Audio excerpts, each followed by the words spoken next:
Welcome back to the channel, guys. Hope you have all had a great break over the holidays and the new year is treating you well so far. This video was actually going to be on my nano reef tank, the Fluval Evo.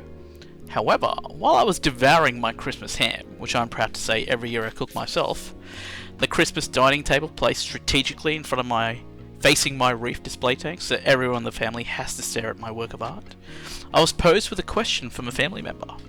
Do you still like fresh water? My answer was quickly provided with a confident yes, of course I do. That question lingered with me through the day. It had dawned on me when I checked my channel page that it has been an entire year since I had built a freshwater planted scape. In fact, it has been an entire year since I shut down my planted tank and gifted it to my friend. Every single video over the last year has been focused on my reef tanks, and this got me questioning. Have I fallen out of love with the concept of freshwater tanks and planted aquascapes? The obvious answer to myself was yes, I still love fresh water. However, stats were dictating otherwise, and it's hard to argue with numbers. I still deeply enjoy watching every single YouTube video of a freshwater naturescape. I still watch countless hours of YouTube channels solely focused on freshwater, such as King of DIY, MD Fish Tanks, Green Aqua, Serpa Design, to name a few. I haven't missed a single episode of my favourite YouTubers, however, I haven't built a single freshwater scape in a whole year myself. And then it hit me. Challenge. To explain this, I gotta take you back a few years. I first started keeping fish when I was around 6 years old, which, like most people, was goldfish. Then moved on to fighting fish, then onto my first community tank, platies, tetras, etc. Then I was looking for more of a challenge, which I found in cichlids, and of course in the end discus, which are quite demanding in the freshwater space. By now I'm a little bit older and I'm looking for the next challenge, and there I found freshwater aquascaping. The art of recreating nature's scape inside your own little glass world. But it isn't just placing stones, wood and plants inside a tank. We've all done that in the past with our own tanks and wondered why it didn't look like the display tanks at your local fish stall. I understood with time that aquascaping took finite precision, patience and demanded creativity. It was complex and involved the use of the golden ratio. This consumed me and pushed me to build scape after scape looking for that natural look that can only be achieved by applying all of the above techniques. My entire life I have been consumed by the ocean, drawn to it due to its beautiful corals and fish, but I have never kept a saltwater tank because I was always told two things. One, it's very expensive, and two, it's really hard. 3 years ago I decided to start researching the saltwater hobby, and boy did it consume me. There was so much I didn't know, there was so much more to fish keeping I had steered away from for so long. There were so many complex behaviours and relationships between animals that was occurring in everyday life that I wasn't even aware of previously. So after a year of research, I bit the bullet and purchased a nano tank which could support coral and fish, the Fluval Evo. The thought did occur to me that I was skipping a step by going straight into saltwater with a reef tank instead of just saltwater fish alone. But at the time, if I was going to commit to a saltwater tank, I was going to go all in or nothing. All in. So there I was with my first saltwater reef tank. I had the tank, the lights, the salt, the wave makers, the sand, the live rock, all set up waiting for the tank to cycle. No life inside the tank yet during this stage, I thought. But boy was I wrong. There was life in the tank already. A friend of mine told me to turn the tank lights off and shine a torch into the tank. I was blown away. There were worms, little copepods and amphipods, a small crab, and what seemed like macroalgae growing on the live rock which was in the tank on day one.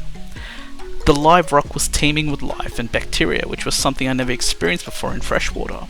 The thought occurred to me, if I was this excited about a stowaway crab and a little alien-like creatures on a piece of rock, how ecstatic am I going to be when I first get my corals and fish? Then came the challenge with reef keeping as a novice. For this, fish, testing pH, ammonia, nitrate.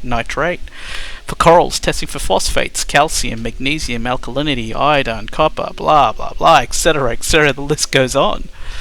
Water changes weren't just simple straight from the tap anymore. I had to use RIDI water, or else I found I would be fighting nuisance algae week in week out. I had to mix my own salt water each week. The fish had to be carefully selected to ensure tank harmony, and of course I learnt the hard way that quarantining is so much more important in saltwater than it is in freshwater. The equipment was expensive. Like freshwater, you also have your budget products to choose from. However, relatively to freshwater, it's still very expensive. Even with as much research you can cram into a year, it is not even close to all the information you will need to be a successful reefer, as I found when I experienced my very first tank crash. I made a video on this, which you can find in the link below this video. Patience is definitely the key I find in reefing. Nothing happens overnight in reefing. Balancing your parameters for both fish and corals is not an overnight task, but a daily and consistent method. This can be made easier with equipment such as dosers, calcium reactors, protein skimmers, auto top-off systems, chillers. However, this all comes at an extra cost. That being said, what really captured me with saltwater, especially reefing, is the complexity of it. It's easy enough to pick up the hobby but hard to master, and this is the challenge. The cost of the hobby will always be there, and if you are patient, you can slowly work your way towards the equipment that you want. However, what cannot be rushed is the abilities of a master reefer. It certainly cannot be obtained in the space of a year as I originally envisioned, and in fact, you learn the most valuable lessons when you experience a tank crash. That is what draws me to reefing, the challenge. So if I look back a decade or two ago when I was told saltwater is hard and expensive, I would say yes, that's spot on advice. It is definitely expensive and much more complicated than your average freshwater tank, but that should not deter you. Reef keeping, like most hobbies, does have a space for beginners to join the hobby. The initial startup of a saltwater tank I found is about double what it would be for a freshwater tank. Most of the cost you will find is due to a decent light and a tank to keep coral alive. The cost for saltwater fish and corals is also more expensive than fish and plants, and freshwater depending on the variety of course. If I was to weigh up the pros and cons between freshwater and saltwater, I would say saltwater is definitely not for the inexperienced fish keeper. I would definitely learn how to keep freshwater fish first before attempting saltwater. This is mainly due to the cost involved, and failure is a natural part of learning a new hobby. For me, however, it made perfect sense to dive into saltwater as I'd run out of challenges, and I've kept fish for quite some time now. P.S. Just when I thought I had seen everything with the saltwater tank, I decided to do a time lapse when feeding my brain coral. Check this out.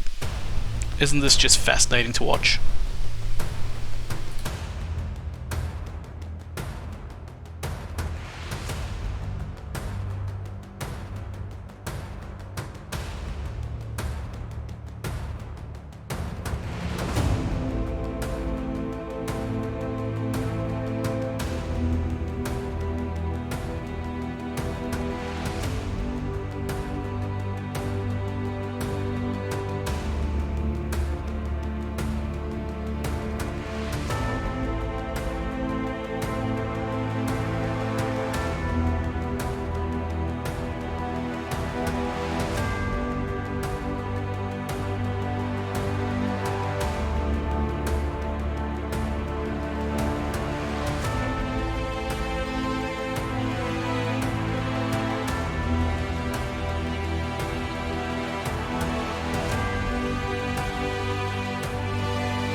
So yeah, at the moment I'm pretty obsessed with reef tanks and all things reefing.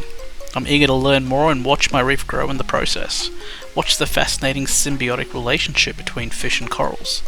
But that doesn't mean I'll never go back to freshwater. In fact, I will be building a planted freshwater scape for a friend very shortly in an upcoming video.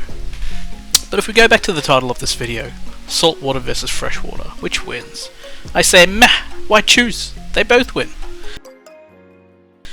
That brings us to the end of this video. I hope when you watch this it gave you an insight into saltwater versus fresh.